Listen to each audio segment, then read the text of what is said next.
Наш майстер-клас називається «Гільйотина нового американського кіно». І ця назва, вона не випадкова. Хотілося нею привернути вашу увагу до цього заходу і поговорити про американське кіно, яке нам не дуже відоме тут в Україні. Останніми роками ми спостерігаємо такий бум дуже цікавих фільмів, які хочуть підірвати ось цю традиційну форму документального кіно, і які несуть нові ідеї, нові теми і знайомлять нас з новими героями у новий цікавий спосіб. Тому, власне, ми запросили сьогодні Памелу Кон. Вона є значно більшим експертом в американському кіно, аніж я, чи будь-хто з нас, мабуть, присутніх. І вона радо поділиться з нами цими фільмами. Ми з нею спробуємо поговорити трохи про ці нові форми, нові підходи і про те, яким же чином вони, власне, уникають оцих от стандартних балакучих голів. It's filmmaking, it's storytelling, it's narrative. It's a way to connect with, in a more profound way, to real people who decide to share their stories, and the directors who work in this kind of intimate capacity in order to get to the heart of the matter. So, yes, I mean, I think I grew up, and a lot of people grew up thinking of documentary as some sort of educational tool, something that was quite boring, something where you were supposed to learn something, something very cold and distant, something that wouldn't pull you in emotionally necessarily. And so, yes, there is still a tradition where people are still making this kind of very traditional form of using archival, talking heads, very bad recreations, dramatic recreations, and a sort of rinse and repeat, just over and over the same formula. So you never really, you may glean a lot of information, but I think perhaps also people who watch documentary and come to documentary already are fairly well educated and fairly well connected to the world as it is. So for me, it's reaching that audience that doesn't suspect that documentary can be really, really beautiful, emotive filmmaking. And today we have a variety of different clips of things, of films that I've programmed recently, and of work that Oksana and I both really admire and love and want to emulate as filmmakers. Well, I think if most people in this room are filmmakers or are familiar with filmmaking, you know that as the years have gone by, the technology has gotten better and better, and equipment and the ways in which the tools of documentation have become smaller so that we can create more intimacy, so that, you know, when there's a camera in the room or several cameras in the room, everything changes immediately. In some sense, everyone in the room is already then in a performative space, just due to the fact that there is some recording device in the room. So I think the ways in which the technology has changed and become more honed to sort of enhance that intimacy, filmmakers who realize the potentials of that utilize that in a sense the same way they would document using maybe a larger apparatus, but in a sense the intimacy involved is much, there's a much straighter line to the way in which you can connect with somebody. Documentarians don't necessarily come from any kind of school of thought. Documentarians come from all walks of life. The way in which our lives play out may be very, very different from those we encounter on the screen, but the emotions, the struggles, the joys, you know, the tragedies are all common to the human experience. I think people who make nonfiction film have this innate curiosity about our fellow human beings. Just because we ourselves are struggling with so many issues, and we may find that individual or that group of individuals that so beautifully can illustrate and articulate what that struggle means for them, And then in the way the story is crafted, which is, of course, the director's imperative and the director's privilege, to craft the story in a way so that penetrates somehow. You may come to a subject where you think, well, I have nothing in common with those people. I don't know anything about that. It's not interesting to me necessarily. There's a young filmmaker called Khala who made a film called Field Niggas that was discovered last year. Basically, he is a photographer. And he basically what he did in his in this work was to go out on the street into this neighborhood where he knows people and film there in a very intimate way. As you can see, he's in the action, but you realize too, these people are encountering someone with a camera, so they're immediately performing, but they're also encountering the human being that's holding that camera. So there's the difference there. There is a real communication between him and those people that are on the other side of his camera lens. And he never lets you forget that. There's no sleight of hand where there's this pretense that there's no camera in the room, or there's no camera being pointed at someone's face in a very, very close-up, intimate way. So we can show a little bit of that. Yo, Slim. What they locked him up for, warrant?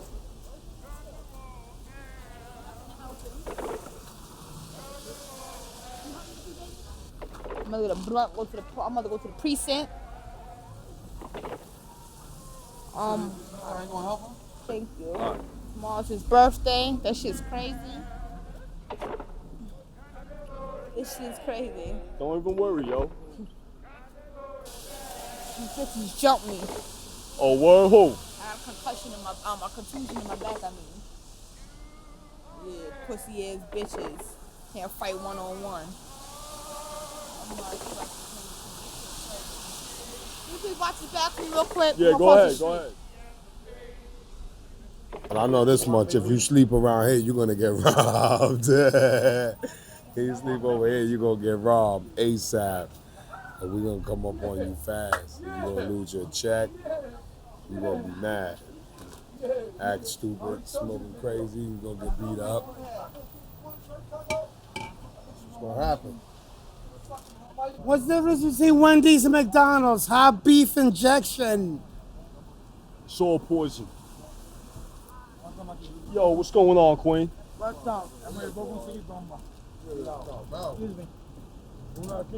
Staying dry?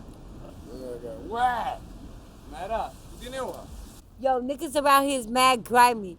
You can't put nothing down. Don't close your eyes. If you take your boots off, put them behind your head. Cause niggas will take your shit. They mad grimy out here. These streets is rough, yo.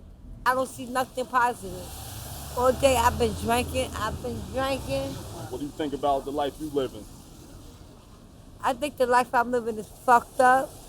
But I'm trying to make a change, but I'm not ready. I'm just stuck on what's in Fifth right now. I like this guy named Prince.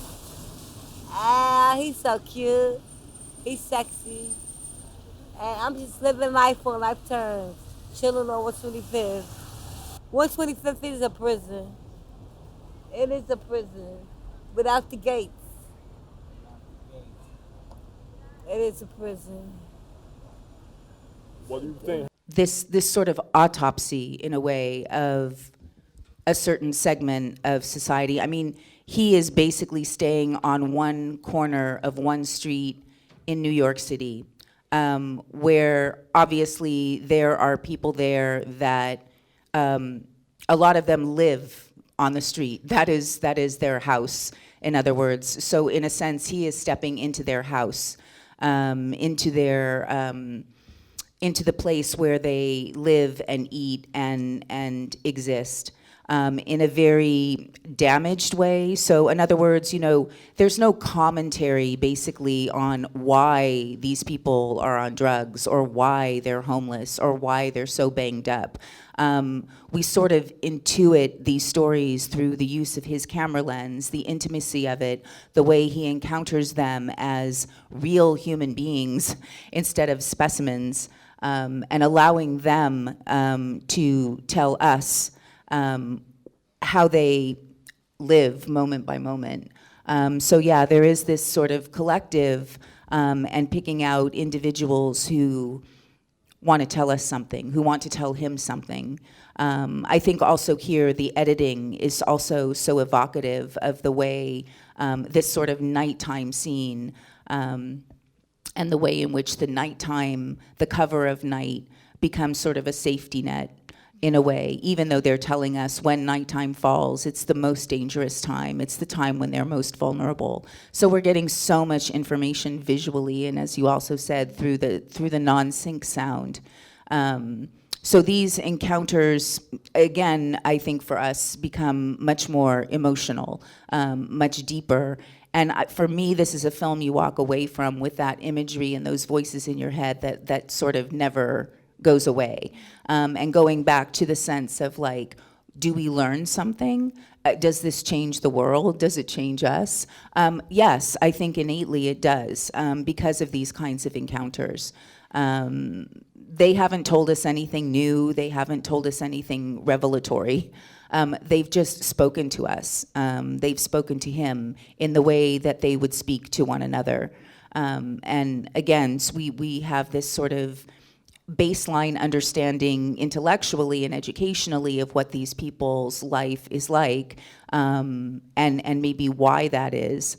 But here we can actually see and feel it in a very, very evocative way and in a beautifully cinematic way as well. I also happen to like when you see a filmmaker with the camera rolling, realizing that he or she is in the wrong position and moving the camera and leaving it in there to show us that they're seeking too, you know? Yeah. There is this thing, there is this reality going on at that moment that is being reimagined through the camera. And those things are very important to see sometimes. You mean when you see this in the film? Yeah, the author reveals his or her hand. The author reveals him or herself in that way. You don't necessarily have to be in front of the camera. We don't necessarily have to hear you.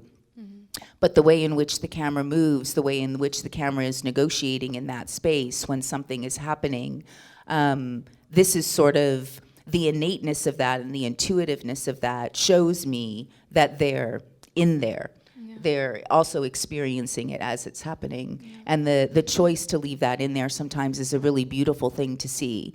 I like to see that. The hand that's drawing.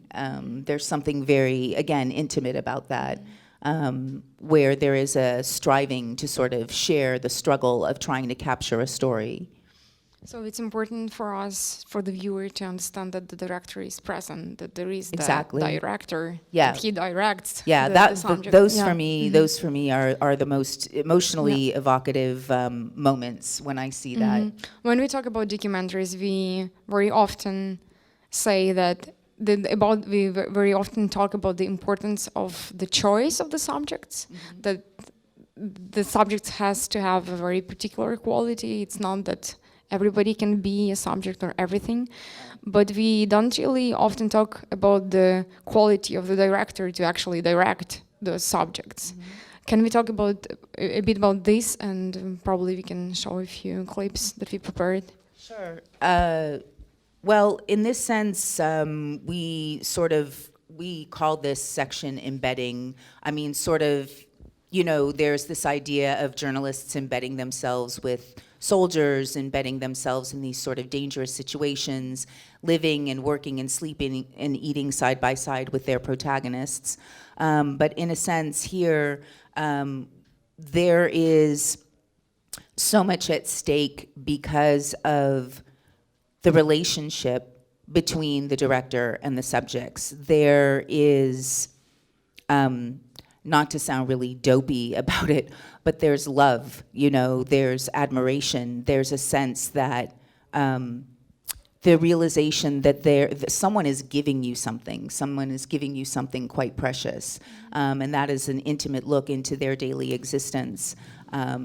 So what you do with that material and how you're perceiving it as it's happening says a lot too about this relationship.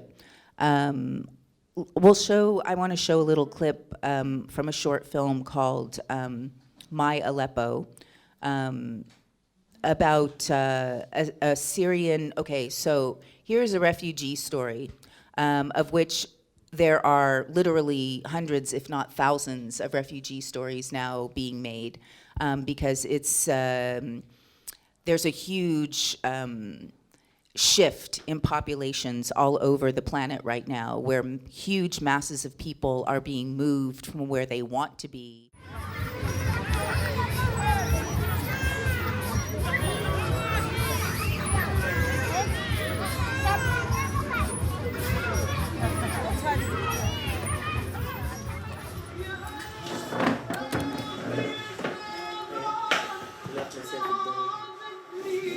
هذا قريب على بيتكم، مو هذا المبنى اللي زاروا ضربوه على الزاوية؟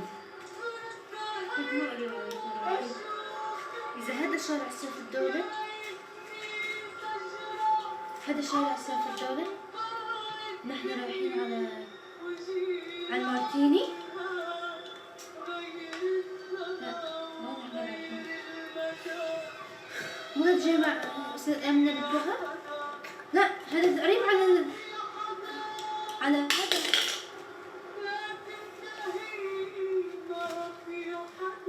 ما في حدا ولا شيء. هاي مو مبنى البريد؟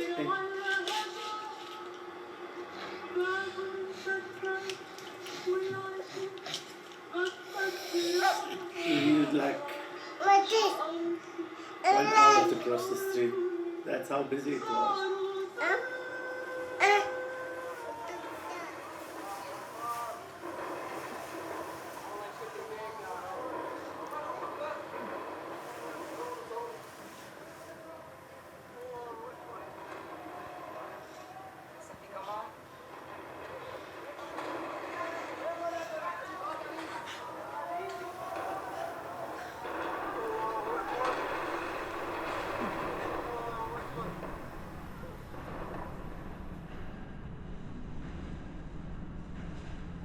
اللي عم يصير هلأ لعبة وسخة كتير كتير.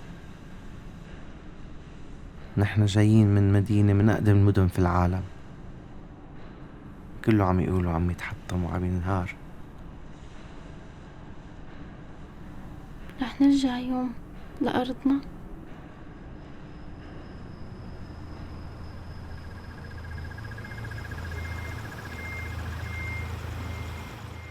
So yes, there are these sort of long, kind of boring, slow segments where you think, why are they keeping that in the film? Like, why are they showing us these boring aspects? I think that's the whole point. And I like, again, this sort of portraiture, because you walk away at the end of this film, or at least I did, really loving these women, really appreciating the quiet struggles that they have and the bravery with which they wake up every single morning trying to grapple with this problem that no one really understands, number one. Number two, no one really cares about. Everybody, you know, again, it's just like, well, why can't you just be normal? I mean, cross-dressing is, you know, people do it all the time and it's a private thing and who cares? But I think this film really shows this kind of aspect of this generation struggles. Young people now are growing up in a much sort of more forgiving world, if you will, where transgender issues are being better understood by most of the population, but still it is mostly regarded as mental illness or some sort of, sort of innate emotional problem. There is another film that was played at the festival this year, Peter and the Farm, and the protagonist of the film is also not quite usual, I think. No, he's an- also very yeah. damaged. Yeah. Yeah, it's an anti-hero, right? Yes. That's the person who we usually don't like. Right. And while watching this film, I actually didn't understand if the director likes him. Should we show the clip? We can show the clip. I think, well, the director and Peter are friends. They know one another. They live close by one another. They have known one another for a long time. And this is a very interesting piece because the filmmaker's role actually as well shifts and changes during the course of the filmmaking. But what I'll show you the very beginning of this film, because what you innately understand from the beginning, again, is a negotiation, a contract, an understanding that we're making a movie about Peter's life, and we're making a movie about his predicament, and we're seeing Peter in all of his various aspects. And we're also going to let you understand that we're making a movie about Peter's life. So it's again, the way in which the collaboration is stated from the very beginning is, again, a contract with the viewer as well, to walk into this story understanding that all parties are very aware of what's going on, even in the moments when, I mean, we see him drunk most of the time. He's a severe alcoholic. He's got mental problems. He's literally all alone on this farm. So it's sort of this paradise/hell of his own making as he talks about his life. And I want to show you this scene in the beginning because right off the bat, they're speaking to one another, and he's collaborating with the directors.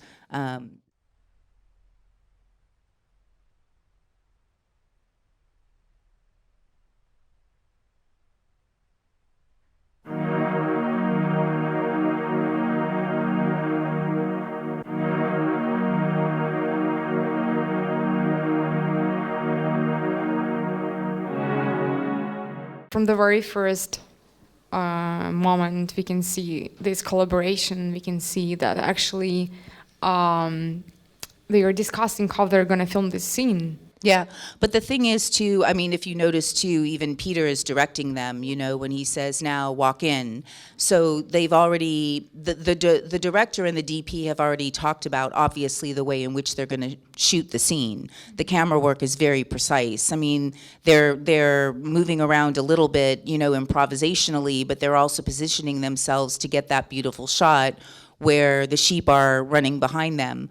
So there's artistry there, and there's a way in which the filmmakers are working in a very particular language that Peter understands. So as the film goes on, we see him deteriorate and less able to even barely function, let alone help them direct the film. And so the way these roles sort of shift and morph and change is very malleable. And again, this film is so beautiful on so many levels, but I think there's a way in which they're revealing a little bit of the magic, but there's still magic there. There's still cinematic magic where you're just riveted and you forget in certain instances, you know, it's you're watching a movie. I mean, there's a real aspect of performance, even though there's a lot of pain and a lot of discomfort, because Peter really reveals a lot about himself and his struggles and the way in which, you know, I mean, most of the time he really wants to end his life, but for one reason or another, he still goes on. I mean, the coda to this is that he had a very bad accident and did almost die, and somehow rallied. So, you know, I look at this guy as almost a biblical character. I mean, he's kind of larger than life in a way, but at the same time, exceedingly human. Yeah, I mean, he is, so Robert Greene is an American director and also an editor, one of the top editors working today, who is very, very interested in performance. and interested in performance and documentary. So in his last couple of films, his main protagonists have been professional actors. So in Kate Plays Christine, his latest one, he's been obsessed with this real story that happened in the 70s about a newscaster in Sarasota, Florida, who committed suicide on the air. So as the cameras were rolling, she pulled out a gun and shot herself in the head. Her name was Christine Chubbuck, and the footage of this disappeared. So this, in a way, using an actress, a friend of his, Caitlin Scheel, who he has tasked to sort of recreate the life of Christine Chubbuck in the days leading up to this incident. They work together in documentary fashion, where she plays this sort of gumshoe detective going down to Sarasota, Florida, and in the pretense of preparing for the role that she's going to play, she goes about trying to figure out who this woman was, why she did what she did, and the fallout of that. And at the same time, we see the actress also reliving this trauma in a way, and this struggle she has of portraying someone who died in this very public, very tragic way. So she's also grappling with her own moral issues. And I mean, speaking of boring protagonists, I mean, the commentary all along has been that this woman was just so average. I mean, there was nothing really outstanding or memorable about her at all, except for this one spectacular incident, the way she ended her life. One person tells her, you know, you wouldn't be here trying to get into the head of this woman if she hadn't ended her life the way she did. She was lovely, we all loved her, we all cared about her, but she was in no way, shape, or form a subject fit for a movie. And so how to sort of reinvigorate that without bringing up all these issues of the sticky issues of figuring out how to portray someone who ended her life in this way. It's exploitative, it's eerie, it's creepy, it's strange. And so you find the actor as well as the director sort of grappling with these issues. It's like, why are we doing this? Why are we trying to reinvigorate this woman's life? And what is our sort of role in this? And so after she's actually seen Christine in action, after she's heard her talk and seen her on television, we've seen this house many times before. So the director has shot the exterior of this house many, many times. And in this final scene, Caitlin, the actress, actually goes inside this empty house and again is trying to sort of evoke the whole reason why they're even doing this in the first place. Why are they trying to recreate this woman's life? What does that mean, you know, in terms of storytelling? What does that mean in terms of documentary ethics and quandaries?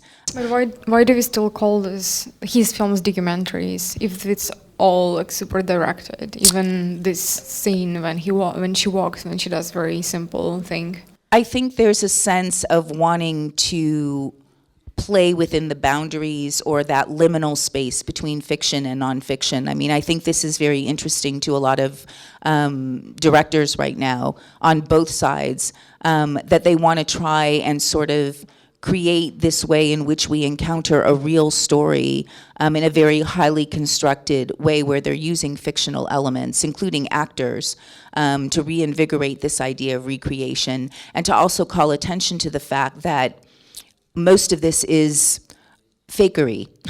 Most of this is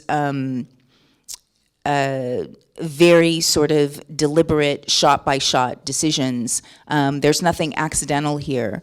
And so I think this kind of experimenting, however you're going to shift yourself on the fiction, nonfiction spectrum, is something really interesting for nonfiction filmmakers to play with in the way, excuse me, we try to cinematize memory and the way in which we try to cinematize an experience, an historical episode, something that happened in the past. So it's a kind of a new, fresh approach to all of these sort of old-fashioned documentary tropes of how do we, going back to the very beginning of our conversation, how do we step away from the recreation, talking head, archival segment, rinse and repeat method of telling a story? And I think Robert, and there's another, director, Roberto Minervini, who also works in this way, where he is collaborating with the people on the other side of the camera to say, we are going to rewrite a scene from your life and film it in this very particular way, as if it's documentary.